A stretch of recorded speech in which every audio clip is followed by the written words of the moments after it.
Hi guys. So, since people have heard that I was going to be homeschooling, many people's first thought was, oh my god, how are you going to get your kids to listen to you? Or how are you going to pay for textbooks? A lot of that fun stuff. But my answer to that is I'm going to be using the Montessori method, which is something that I've studied for years now. I'm going to use this video to give some history on who Montessori is and how her method came to be and why I think this is the ideal way for any child to learn. So here we go. Maria Montessori was born in Ancona, Italy in 1870. At the age of 3, her parents moved her to Rome so that she could get a better education. And by the time she was 12, they were encouraging her to become a teacher, which was kind of the only thing a woman could really do back then, or they were doing back then, but she wasn't having it. Her love of math encouraged her to enter a tech school for boys to become an engineer, but eventually her interest shifted to biology, and she finally decided to enter Rome's medical school, where she was met with a ton of opposition from her all-male peers, from society at large, and her father, who completely wanted nothing to do with this path. And because of that, she had earned many scholarships, and she tutored privately in order to pay her way through. And eventually, in 1896, she became the first woman to graduate from Rome's medical school. And upon graduation, she was an assistant doctor at the university's psychiatric clinic.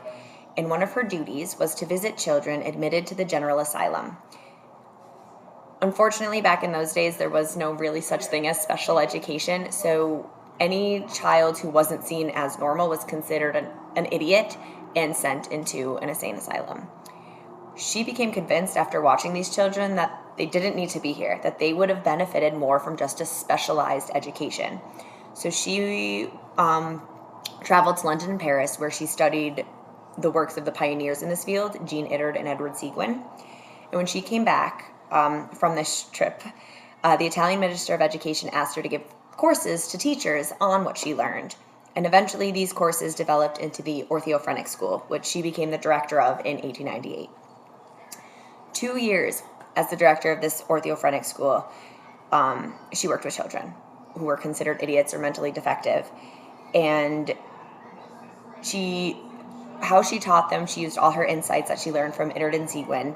And being from the medical field, the science field, she was very much, the scientific method was very much how she based the rest of her educational philosophy, I would say. She would work with these children throughout the day, and then into the night she would make materials, she'd make notes and observations, and then she'd reflect on what she learned, what she tried, what worked, what didn't. And she considered these 2 years to be her true degree in education. This is a quote directly from Maria Montessori. I succeeded in teaching a number of the idiots from the asylum both to read and to write so well that I was able to present them at a public school for an examination together with normal children.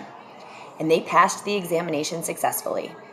While everyone was admiring the progress of my idiots, I was searching for the reasons which could keep the happy, healthy children of the common schools on so low a plane that they could be equaled in tests of intelligence by my unfortunate pupils. I became convinced that similar methods applied to normal children would develop or set free their personality in a marvelous and surprising way. So this conviction, after this conviction, she decided to devote the energies, let's try that again.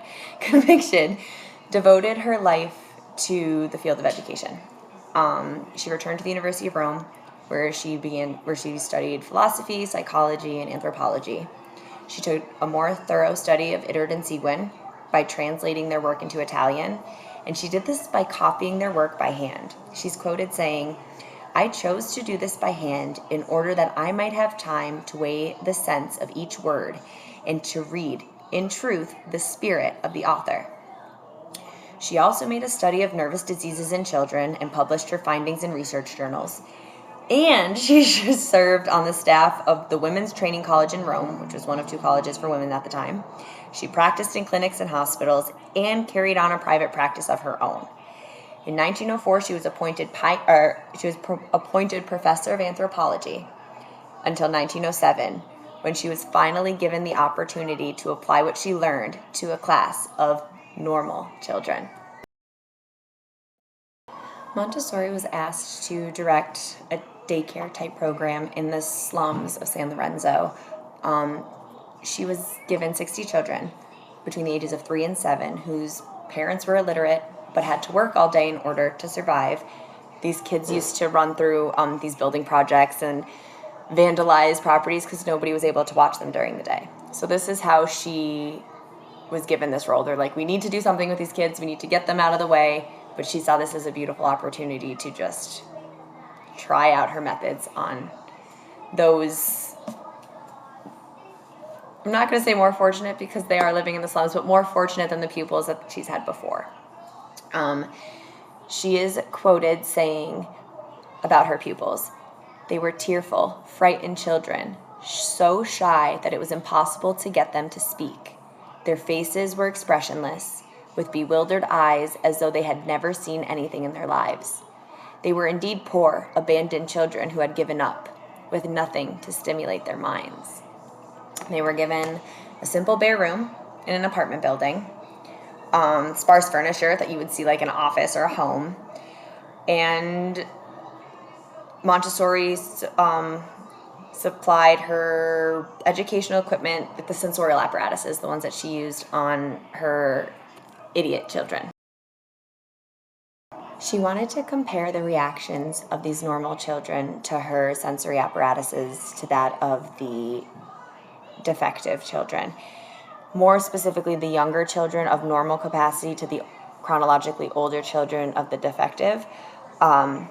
She didn't want to set it up like a science experiment. She wanted to set it up like life. So she would, as natural environment as possible.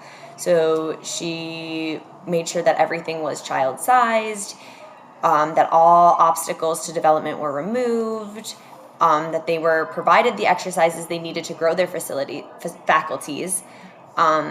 She instructed the teachers on how to use the apparatuses, and then she herself remained in the background and waited for the children to reveal themselves to her. And they would, in fact, do this, because here she is quoted saying, at a period of creation and expansion, and she believed that that young child is at a period of creation and expansion, and it is enough to open the door. Indeed, that which he is creating, which from not being is passing into existence, and from potentiality to actuality, at the moment it comes forth from nothing, cannot be complicated, and there can be no difficulty in its manifestation. Thus, by preparing a free environment, an environment suited to this moment of life, natural manifestations of the child's psyche, and hence revelation of his secret, should come about spontaneously. What happened next was a series of surprises that left her amazed and often incredulous. These children showed such concentration when using these apparatuses that was not seen with her mentally defective children. And these children were so much younger.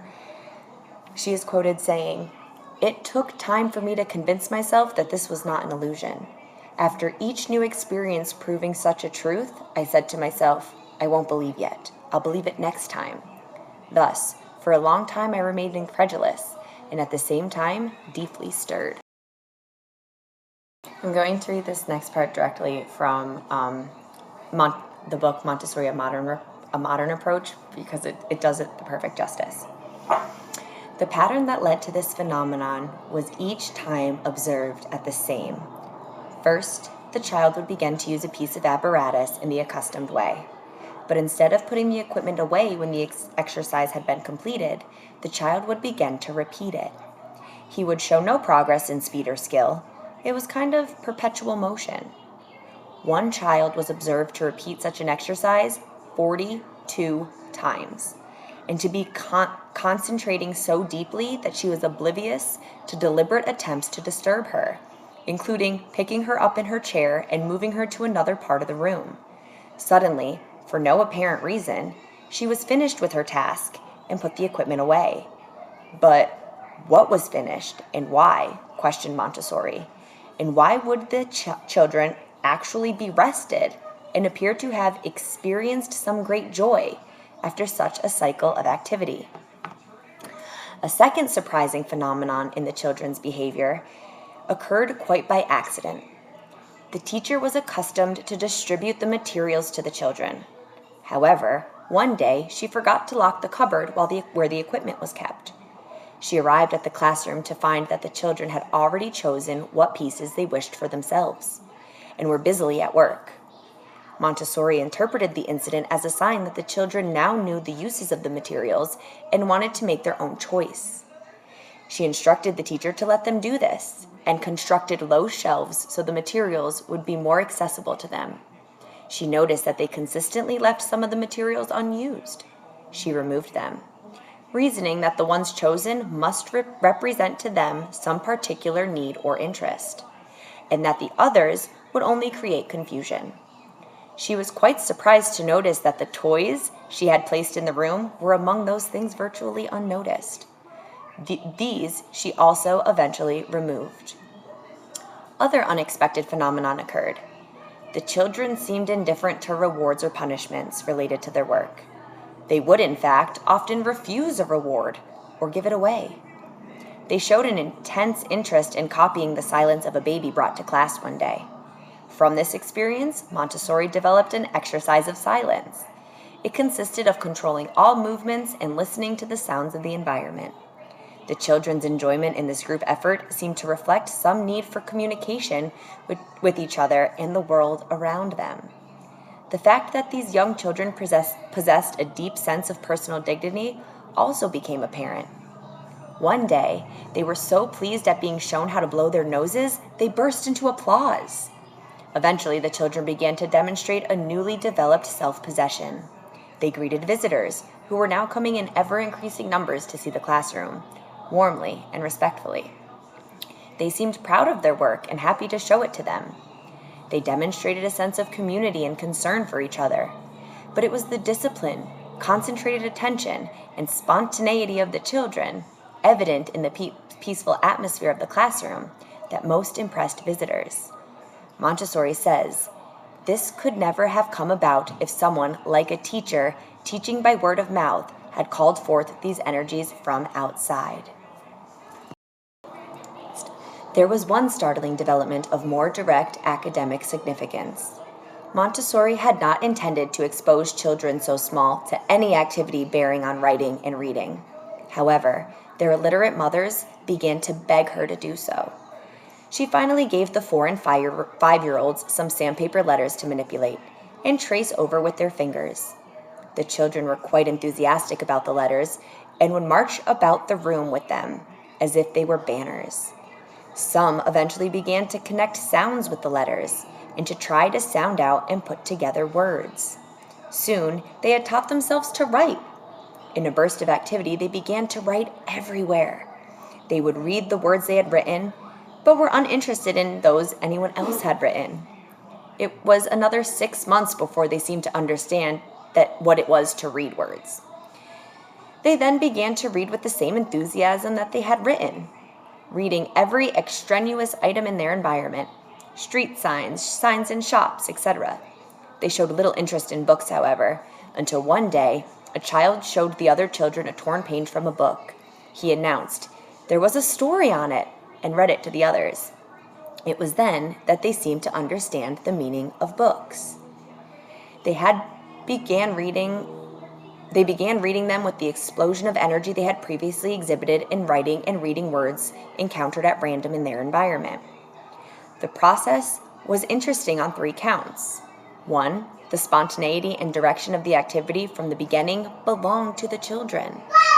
2, the usual process of reading preceding writing was reversed. Children. 2, the usual process of reading preceding writing was reversed. 3, the children involved were only 4 and 5 years old. In observing all these developments in the children, Montessori felt she had identified significant and hitherto unknown facts about children's behavior.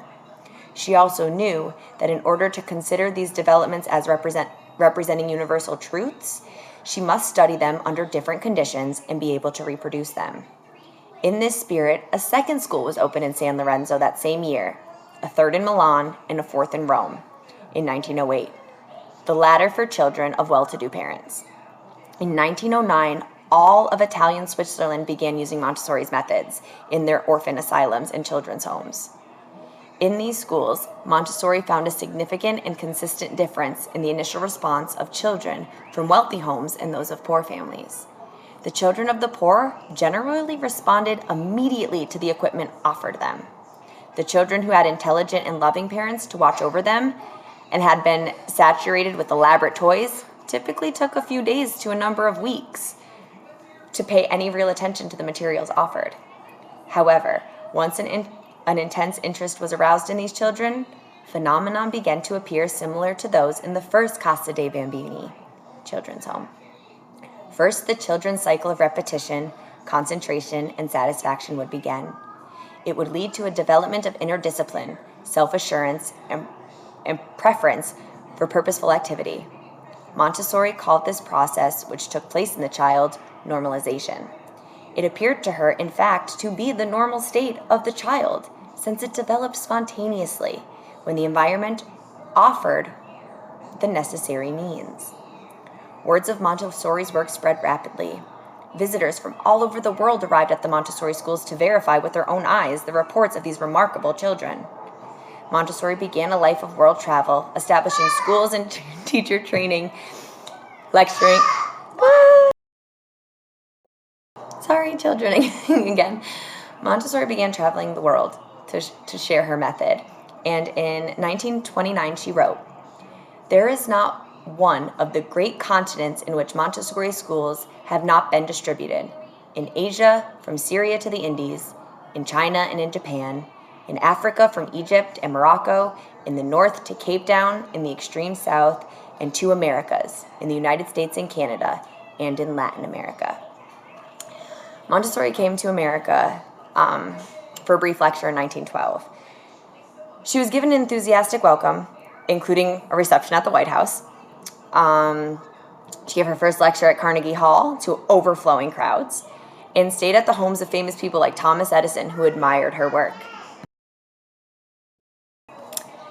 An American Montessori Association was formed, and Miss Alexander Graham Bell and Miss Margaret Wilson, President Woodrow Wilson's daughter, as secretary. They loved the Montessori method, and she was